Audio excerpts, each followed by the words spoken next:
Buenos días a todos. Hoy viernes 5 de febrero de 2021, ya estamos al fin de semana, así que seguimos con este fantástico libro con el CP organizacional, la capacidad de producción.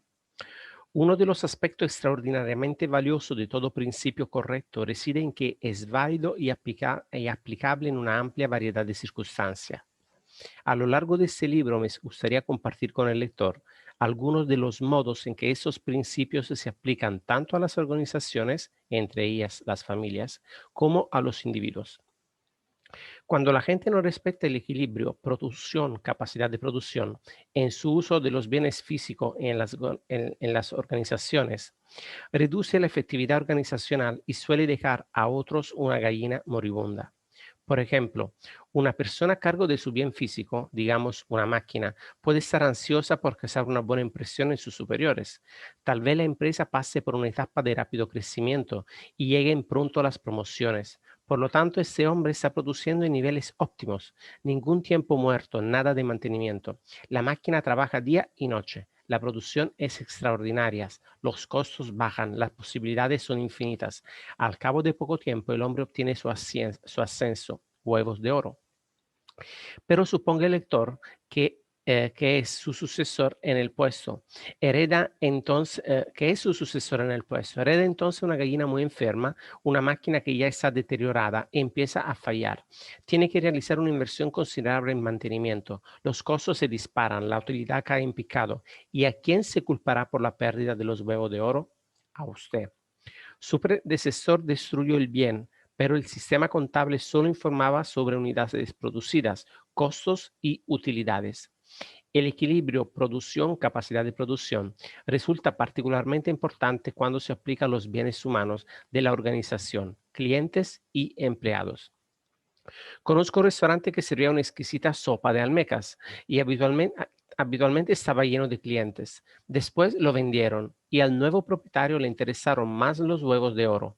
Decidió abaratar la sopa. Durante más o menos un mes, con costos más bajos e ingresos constantes, las ganancias crecieron rápidamente. Poco a poco los clientes empezaron a desaparecer. Desapareció la confianza y el negocio declinó casi hasta extinguirse. El nuevo propietario trató desesperadamente de revitalizarlo, pero había descuidado a los clientes, defraudado su confianza y perdido el bien de su lealtad. Y ya no había gallina alguna que pusieras huevos de oro. Hay organizaciones que hablan mucho sobre los clientes y descuidan por completo a las personas que tratan con ellos, los empleados. El principio de capacidad de producción dice que siempre hay que tratar a los empleados exactamente como queremos que ellos traten a nuestros clientes. Se puede comprar el trabajo de una persona, pero no se puede comprar su corazón. En el corazón están su lealtad y su entusiasmo. Tampoco se puede comprar su cerebro. Ahí están su creatividad, su ingenio, sus recursos intelectuales. Para actuar sobre la capacidad de producción, hay que tratar a los empleados como voluntarios, tan voluntarios como los clientes, porque eso es lo que son. Aportan voluntariamente sus mejores dotes, que son el corazón y la mente. Cierta vez en un grupo en lo que yo me encontraba, alguien preguntó, ¿cómo se puede poner orden entre empleados perezosos e incompetentes? Un hombre respondió, con granadas de mano. Algunos otros festejaron ese tipo de chiste retrógrado sobre la administración de empresas. Ese enfoque de la supervisión en términos de póngalos en orden o tírelos por la borda. Pero otra persona del grupo reflexionó, ¿quién recogerá los restos? No quedan restos. Bien, ¿por qué no hace lo mismo con sus clientes? Siguió preguntando el otro. Basta con decirle, escuchen, si no compran, váyanse de aquí. No se puede hacer eso con los clientes. ¿Y cómo se lo puede hacer? Se lo puede hacer a los empleados, porque a ellos soy yo quien les da trabajo. Ya veo. ¿Y sus empleadores son fieles? ¿Trabajan duro? ¿Cuánto tiempo duran en el puesto? ¿Bromea? Hoy en día no se puede encontrar gente que valga la pena. Los empleados cambian mucho de trabajo. Hay mucho ausentismo, multiempleo. La gente ya no se preocupa. El interés puesto en los huevos de oro, esa actitud, ese paradigma, es totalmente inadecuado para extraer las poderosas energías de la mente y el corazón de la persona. el corazón de otra persona. Un límite a corto plazo es importante, pero no es lo fundamental. La efectividad reside en el equilibrio.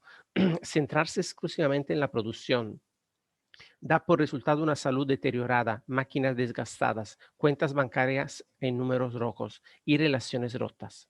Centrarse demasiado en capacidad de producción es como correr 3 o 4 horas al día alardeando acerca de los 10 años de vida que eso va a traer a nuestras vidas, sin darnos cuenta de que lo que estamos perdiendo en la propia carrera. Es también, es también como no dejar nunca de ir a la escuela sin producir, viviendo de los huevos de oro de otra persona. El síndrome del estudiante eterno. Mantener el equilibrio producción, capacidad de producción. El equilibrio entre los huevos de oro, la producción y la salud, el bienestar de la gallina, capacidad de producción, suele exigir un juicio delicado, pero sostengo que es la esencia de la efectividad. Equilibra el corto plazo con el largo plazo. Equilibra la búsqueda del título y el precio de obtener una educación. Equilibra el deseo de ver una habitación limpia y la construcción de una relación en la que el niño se comprometa interiormente a limpiarla con alegría y buena disposición, sin supervisión externa. Ese es un principio que podemos encontrar validado en nuestra propia vida cuando vamos hasta el límite de nuestras fuerzas para conseguir más huevos de oro y enfermamos o quedamos exhaustos, incapaces ya de producir nada, o cuando dormimos bien por la noche y nos despertamos dispuestos a trabajar durante todo el día. También podemos advertir su vigencia cuando presionamos a alguien para imponerle nuestro punto de vista y de algún modo sentimos un vacío en la relación, o cuando realmente invertimos tiempo en una relación y encontramos que el deseo y la capacidad para el trabajo conjunto, para la comunicación, dan un salto importante. El equilibrio producción-capacidad de producción es la esencia misma de la efectividad. Esto es válido para todos los aspectos de la vida.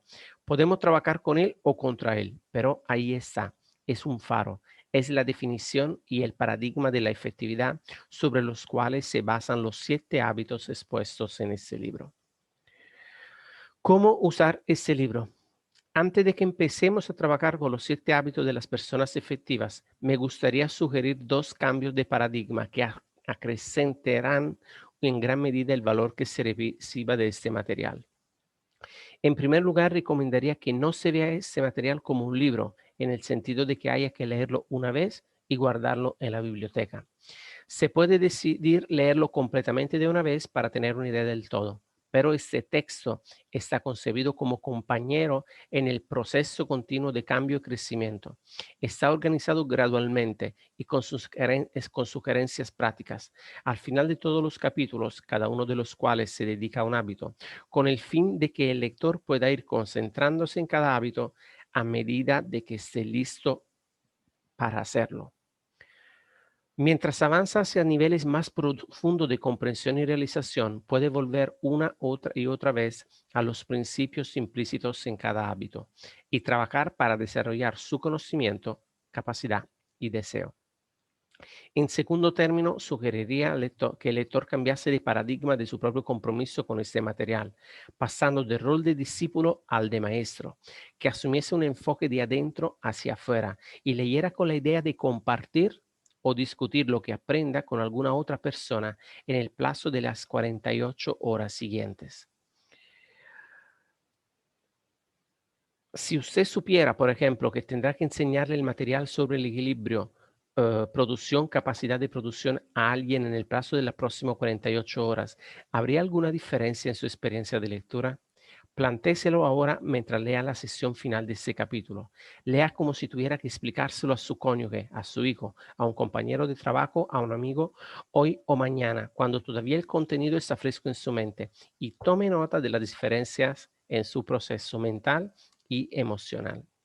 Puedo asegurarle que si afronta de este modo los capítulos siguientes, no solo recordará mejor lo que lea, sino que su perspectiva se habrá ampliado, su comprensión se habrá profundizado y se habrá desarrollado su motivación para aplicar el material. Además, mientras comparte abierta y honestamente lo que está aprendiendo, tal vez le sorprenda descubrir que tienden a desaparecer las percepciones o impresiones negativas que los otros pueden tener de usted. Aquellos a quienes usted enseñe lo verán como una persona que cambia y evoluciona y estarán más dispuestos a brindarle ayuda y apoyo mientras trabajan, tal vez conjuntamente, para integrar los 7 hábitos en sus vidas. Lo que se puede esperar. En último término, como ha observado Marilyn Ferguson, nadie puede convencer a otro de que cambie. Cada uno de nosotros custodia una puerta del cambio que solo puede abrirse desde adentro. No podemos abrir la puerta de otro ni con argumentos ni con apelaciones emocionales. Si usted decide abrir su puerta del cambio para comprender y vivir realmente los principios encarnados en los 7 hábitos, no dudo en asegurarle que sucederán varias cosas positivas. Primero, su desarrollo será evolutivo, pero el efecto neto será revolucionario. ¿No está usted de acuerdo con el que el principio del equilibrio producción, capacidad de producción por sí solo, si se vive intensamente, puede transformar la mayoría de los individuos en las organizaciones? El efecto neto de abrir la puerta del cambio a los primeros 3 hábitos, los hábitos de la victoria privada, aumenta considerablemente la autoconfianza. Llegará a conocerse más profundamente y significativamente, a conocer su naturaleza, sus valores más profundos y su singular capacidad de aportación. Mientras viva sus valores, disfrutará del regocijo y la paz que habrán infundido en usted su sentido de la identidad, su integridad, su autocontrol y su capacidad autodirectiva. También se definirá desde adentro y no a través de las opiniones de la gente o de la comparación con otros. Lo correcto y lo incorrecto tienen poco que ver con el hecho de ser juzgado. Paradójicamente, descubrirá que cuanto menos se preocupe por lo que otros piensan de usted, más le preocupará lo que los otros piensan de sí mismo y, y de sus mundos, e incluso de sus relaciones con usted. Dejará de basar su vida emocional en las debilidades de otras personas. Además, le resultará más fácil y deseable cambiar porque hay algo, un núcleo profundo, que es esencialmente constante. Disculpen un momento.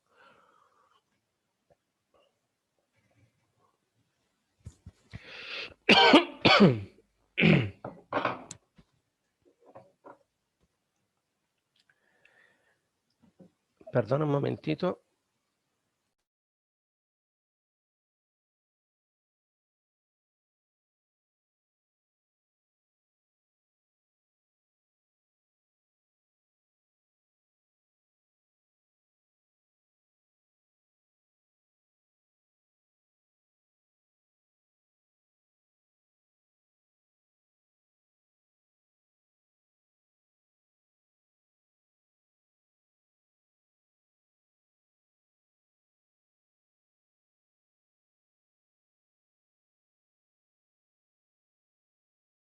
Hubo un pequeño accidente. Entonces, seguimos. Paradójicamente descubrirá que cuanto menos se preocupe por lo que otros piensan de usted, más le preocupará lo que los otros piensen de sí mismo y de sus muchos e incluso de sus mundos e incluso de sus relaciones con usted. Dejará de basar su vida emocional en las debilidades de otras personas. Además, le resultará más fácil y deseable cambiar porque hay algo, un núcleo profundo que es esencialmente constante. Cuando se abran los 3 hábitos siguientes, los hábitos de la victoria pública, el lector descubrirá y liberará los deseos y los recursos para reparar o reconstruir relaciones importantes que ahora están deterioradas o incluso rotas. Las buenas relaciones mejorarán, se volverán más profundas, más sólidas, más creativas y más intrépidas. El séptimo hábito, si se internaliza profundamente, renovará los 6 primeros y dará al lector una verdadera independencia y capacidad para la interdependencia efectiva. Por medio de él podemos cargar nuestras baterías. Sea cual fuere su situación actual, le aseguro que usted no es sus hábitos. Puede reemplazar las pautas antiguas de una conducta derrotista por pautas nuevas, nuevos hábitos de efectividad, de felicidad y de relaciones basadas en la confianza. Le exhorto sinceramente a que abra la puerta del cambio y el desarrollo mientras estudia estos hábitos. Sea paciente con usted mismo. El propio desarrollo es grato, es algo sagrado. No hay mejor inversión posible. Obviamente no es un proceso rápido, pero le aseguro que experimentará beneficios y obtendrá resultados inmediatos que le resultarán alentadores. Según decía Thomas Paine, lo que conseguimos con demasiada facilidad nunca es objeto de gran estimación.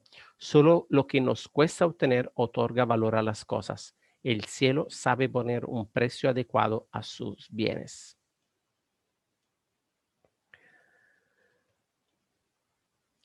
Victoria privada. Primer hábito, sea proactivo, principio de la visión personal. No conozco ningún hecho más alentador que la incuestionable capacidad del hombre para dignificar su vida por medio del esfuerzo consciente. Henry David Thoreau. Mientras lee ese libro, trate de tomar distancia respecto de sí mismo. Trate de proyectar su conciencia hacia un rincón del techo y mírese leyendo con el ojo de la mente. ¿Puede mirar a sí mismo casi como si fuera otra persona? Intente ahora otra cosa. Piense en el estado de ánimo en el que se encuentra. ¿Puede identificarlo? ¿Qué está sintiendo? ¿Cómo describiría su presente estado mental? Piense ahora durante un minuto sobre cómo está trabajando su mente. ¿Es rápida y despierta? ¿Se siente dividido entre practicar ese ejercicio mental y conjeturar lo que se pretende con él? Su capacidad para hacer lo que acaba de hacer es específicamente humana. Los animales no la poseen. La denominamos autoconciencia. Es la aptitud para pensar en los propios procesos de pensamiento. Esa es la razón de que el hombre posee el dominio de todas las cosas del mundo y de que pueda realizar progreso significativo de generación en generación. Por eso podemos evaluar y aprender de las experiencias de los otros, tanto como de las nuestras. Por eso podemos creer y destruir nuestros hábitos. No somos nuestros sentimientos, no somos nuestros estados de ánimo, ni siquiera somos nuestros pensamientos.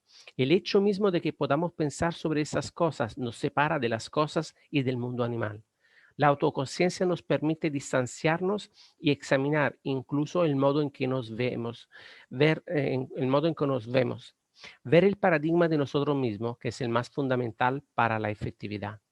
Afecta no solo a nuestras actitudes y conducta, sino también al modo en que vemos a las otras personas. Se convierte en nuestro mapa de la naturaleza básica de la humanidad. De hecho, mientras no tengamos en cuenta cómo nos vemos a nosotros mismos y cómo vemos a los otros, no seremos capaces de comprender cómo ven los otros y qué sienten acerca de sí mismos y de su mundo. Sin conciencia proyectaremos nuestras propias intenciones sobre su conducta y al mismo tiempo nos consideraremos objetivos. Esto limita significativamente nuestro potencial personal y también nuestra capacidad para relacionarnos con los demás. Pero a causa de la singular capacidad humana de la autoconciencia, podemos examinar nuestros paradigmas para determinar si son principios basados en la realidad o están en función de condicionamiento y condiciones. El espejo social. Si la única visión que tenemos de nosotros mismos proviene del espejo social, del actual paradigma social y de las opiniones, percepciones y paradigmas de las personas que nos rodean, la concepción que tengamos de nosotros será como la imagen reflejada en los espejos deformantes de los parques de atracción. Siempre tres razas. ¿Por qué no puede mantener las cosas en orden? Tiene que ser un artista. Comes como un cerdo. Me parece increíble que hayas ganado. Esto es tan simple. ¿Por qué no lo comprendes? Esas imágenes están como desmembradas y carecen de proporción. A menudo son más proyecciones que reflejos. Proyectan las preocupaciones y las debilidades de carácter de las personas en la que se originan y no nos proporcionan un reflejo correcto de lo que somos. El reflejo de los actuales paradigmas sociales nos dice que estamos en gran medida determinados por el condicionamiento y por ciertas condiciones. Aunque hayamos reconocido el tremendo poder del condicionamiento en nuestras vidas, decir que estamos determinados por él, que no tenemos ningún control sobre esa influencia, genera un mapa totalmente distinto. Hay en realidad tres mapas sociales, Tres teorías deterministas ampliamente aceptadas que, independientemente o en combinación, pretenden explicar la naturaleza del hombre. El determinismo genético dice básicamente que la culpa es de los abuelos. Esa es la razón de que usted tenga mal genio. Sus abuelos eran irascibles y eso está en su ADN. El ADN pasa de generación en generación y usted lo ha heredado. Además, usted es irlandés y así son los irlandeses. El determinismo psíquico dice básicamente que la culpa es de los padres. Su educación, sus experiencias infantiles establecieron lo esencial de sus tendencias personales y la estructura de su carácter. A ello se debe que no le guste estar rodeado de personas, así es como lo educaron sus padres. Usted se siente terriblemente culpable si comete un error porque en su más profundo interior recuerda la impresión emocional recibida cuando usted era muy vulnerable, tierno y dependiente. Se recuerda el castigo, el rechazo, la comparación con los demás y los problemas emocionales cuando uno no se comportaba de acuerdo con lo esperado. El determinismo ambiental dice que la culpa es del patrón o el jefe o de su esposa, su hijo adolescente, su situación económica o la política nacional. Alguien o algo de su ambiente es responsable de su situación. Todos esos mapas se basan en la teoría de estímulo-respuesta que solemos asociar con los experimentos de Pavlov. La idea básica es que estamos condicionados para responder de un modo particular a un estímulo concreto. Un estímulo produce una respuesta. ¿Con cuánta precisión y funcionalidad describen estos mapas el territorio? ¿Con cuánta claridad reflejan esos espejos la naturaleza verdadera del hombre? ¿Se convierten en profecía de autocumplimiento? ¿Se basan en principios que podemos comprobar en nuestro interior? Entre estímulo y respuesta. Para responder a estos interrogantes, permítame, el lector, que comparta con él la historia ejemplificadora de Víctor Frankl. Frankl era un determinista educado en la tradición de la psicología freudiana, según la cual lo que nos sucede de niños da forma a nuestro carácter y personalidad y gobierna básicamente la totalidad de nuestra vida. Los límites y parámetros de nuestra vida se estarían fijados y, en lo esencial, no sería mucho lo que podríamos hacer al respecto. Frankl era también psiquiatra y judío. Estuvo encerrado en campo de concentración de Alemania nazi, donde experimentó cosas tan repugnantes para nuestro sentido de la decencia que incluso repetirlas aquí nos provoca zozobra. Sus padres, su hermano y su mujer murieron en los campos, en cámara de gas. Con la excepción de su hermana, perdió a toda su familia. El propio Franklin fue torturado y sometido a innumerables humillaciones, sin estar nunca seguro de si en el momento siguiente lo llevarían a la cámara de gas o se quedaría entre los que se salvaban, los cuales retiraban los cuerpos o recogían la ceniza de los condenados. Un día, desnudo y solo en una pequeña habitación, empezó a tomar conciencia de lo que dominó la libertad última, esa libertad que sus carceleros nazis no podían quitarle. Ellos podían controlar todo su ambiente, hacer lo que quisieran con su cuerpo, pero el propio Víctor Frankl era un ser autoconsciente, capaz de ver como observador su propia participación en los hechos. Su identidad básica estaba intacta. En su interior, él podía decidir de qué modo podía afectarle todo aquello. Entre lo que le sucedía o los estímulos y su respuesta estaba su libertad o su poder para cambiar esa respuesta.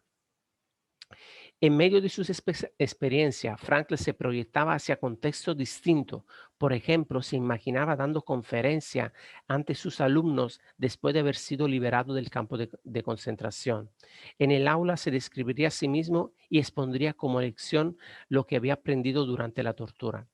Por la vía de disciplinas de ese tipo, mentales, emocionales, morales, usando principalmente la memoria y la imaginación, ejercitó su pequeña y embrionaria libertad, que entonces creció hasta llegar a ser mayor que la de sus carceleros nazis.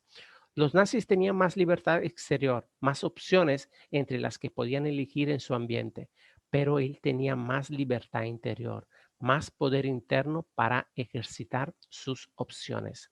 Se convirtió en un ejemplo para quienes lo rodeaban, incluso para algunos de los guardias. Ayudó a otros a encontrar un sentido en su sufrimiento y dignidad en su vida de prisioneros. En la más degradante circunstancia imaginable, Frank usó el privilegio humano de la autoconciencia para descubrir un principio fundamental de la naturaleza del hombre. Entre el estímulo y la respuesta, el ser humano tiene la libertad interior de elegir. La libertad de elegir incluye los privilegios que nos singularizan como seres humanos. Además de la autoconciencia, tenemos imaginación, capacidad para ejercer la creación en nuestras mentes, yendo más allá de la realidad presente. Tenemos conciencia moral, una profunda percepción interior de lo que es correcto o incorrecto, de los principios que gobiernan nuestra conducta y de la medida en que nuestros pensamientos y acciones están en armonía con dichos principios. Y tenemos voluntad independiente, capacidad para actuar sobre la base de nuestra autoconciencia, libre de cualquier otra influencia. Ni siquiera los animales más inteligentes tienen esos recursos. Podemos decir con una metáfora tomada del lenguaje de la informática que ellos están programados por el instinto o el adiestramiento o por ambas cosas. Se los puede adiestrar para que sean responsables, pero no pueden asumir la responsabilidad de ese adiestramiento. En otras palabras, no pueden dirigirlo. No pueden cambiar la programación, ni siquiera tienen conciencia de ella. Pero como consecuencia de nuestros privilegios humanos, podemos formular nuevos programas para nosotros mismos, totalmente independientes de nuestros instintos y adiestramiento. Por ello, la capacidad del animal es relativamente limitada y la del hombre ilimitada. Pero si vivimos como animales sobre la base de nuestros instintos, condicionamientos y condiciones, siguiendo los dictados de nuestra memoria colectiva, también nosotros seremos limitados. El paradigma determinista proviene primariamente del estudio de animales, ratas, monos, palomas, perros, y de personas neuróticas y psicóticas. Si bien esto permite satisfacer ciertos criterios de algunos investigadores, como lo de mesurabilidad y predictibilidad, la historia de la humanidad y nuestra propia conciencia nos dicen que este mapa en modo alguno describe el territorio. Nuestras dotes singularmente humanas nos elevan por encima del mundo animal. La medida en que ejercitamos y desarrollamos esas dotes nos da poder para desplegar nuestro potencial humano. Entre el estímulo y la respuesta está nuestra mayor fuerza, la libertad interior de elegir. Creo que lo vamos a dejar aquí para después pasar a esto de la proactividad definida. Así que voy a parar la grabación.